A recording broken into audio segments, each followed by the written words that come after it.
Professor साहब, मैं जानता हूं कि मुझे मन लगाकर काम करना चाहिए, लेकिन कुछ दिनों बाद मेरा मन नहीं करता है। जो सामने दिखता है वही मुझे अच्छा लगने लगता है, जिस कारण मन हमेशा भटकता रहता है। देशपांडे सर भारतीय दर्शन और फिलॉसफी के प्रोफेसर थे। उन्होंने विक्रांत से कहा, तुम्हारे सारे सवालों के जवाब उपनिषद में है, इसे शांति से समझो।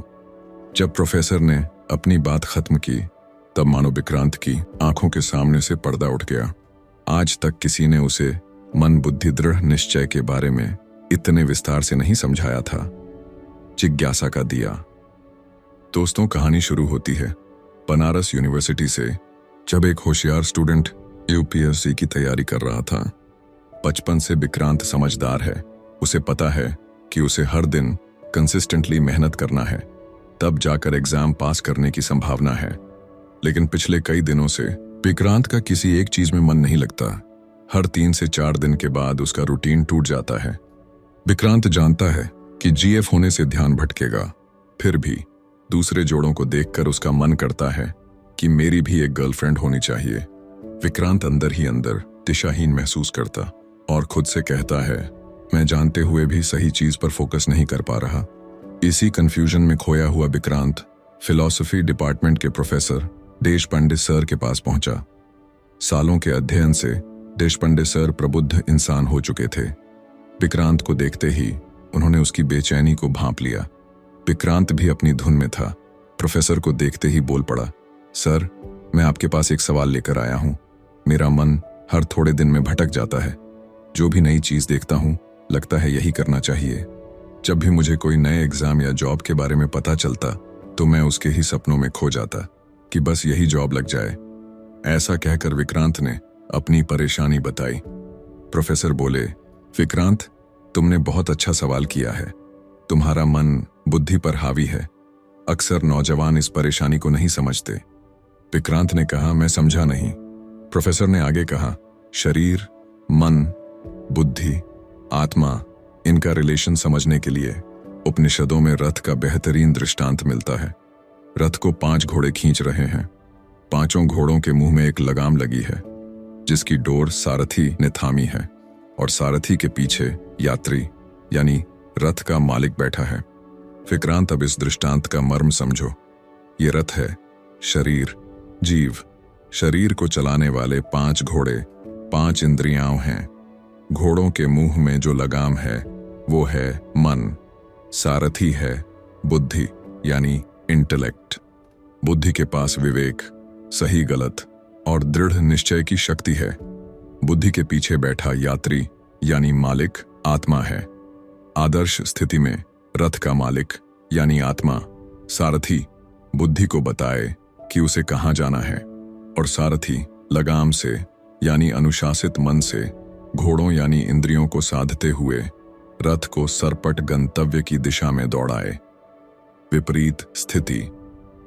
प्रोफेसर कहते हैं, लेकिन विक्रांत, समस्या ये है कि इस रथ का मालिक यानी आत्मा बेहोश है, जिस कारण सारथी जानता नहीं कि उसे कौन सी दिशा में जाना है, उसका लक्ष्य क्या है। यानी जब बुद्धि कंफ्यूज्ड है, उसकी लगाम ढीली है, तो मन अनुशासित नहीं रहता। जो भी सामने प्रकट होता है उसी से जुड़ने की कोशिश करता है। ढील होने के कारण रथ के 5 घोड़े इधर उधर दौड़ रहे हैं। जिस रथ को आत्मा के द्वारा निर्धारित उद्देश्य और बुद्धि के द्वारा निर्धारित दिशा मार्ग पर चलना चाहिए था, वो अब बेअक्ल घोड़ों की मर्जी पर चल रहा है। घोड़े जो सामने घास दिखती है, जो शारीरिक सुख दिखते हैं, जिस चीज में मजा आता है वहीं मुड़ जाते हैं। घोड़े इससे ज्यादा सोच नहीं पाते। इसीलिए रथ पूरी तरह दिशाहीन है। रथ की हालत खराब है और इसलिए मन बुद्धि आत्मा बेचैन है। इतने डाउट्स क्यों होते हैं? विक्रांत ने पूछा। प्रोफेसर, हमको इतने डाउट्स क्यों होते हैं? प्रोफेसर ने कहा, बुद्धि के पास सही गलत परखने और दृढ़ निश्चय की शक्ति है, और मन का स्वभाव है चिपकना यानी अटैचमेंट और डिजायर। बुद्धि की गाइडेंस न मिलने के कारण जो भी सामने प्रकट होता है, मन उसके प्रति रिएक्ट करता है। एक ऑप्शन से दूसरे ऑप्शन के बीच में मन झूलता रहता है। अगर आत्मा जागृत हो जाए प्रोफेसर कहते हैं कि आत्मा के जागने पर इंसान को अंदर से पता होता है कि वो जीवन में क्या करना चाहता है, इस जीवन का महत्व क्या है।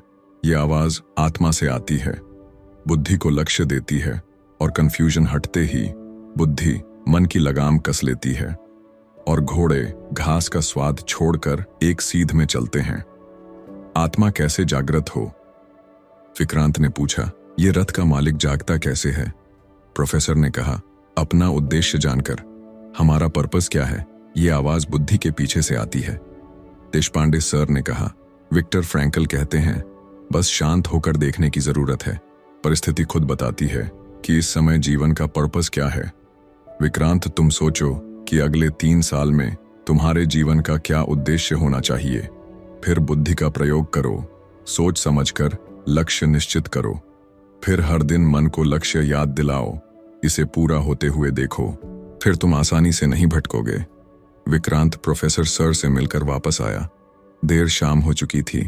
वो टेबल पर बैठकर सोचने लगा, ठीक है, अगर मैं अभी ये नहीं सोच सकता कि मेरे जीवन का उद्देश्य क्या है, मुझे जीवन में क्या करना है, तो मैं अगले 3 साल का उद्देश्य ढूंढता हूं।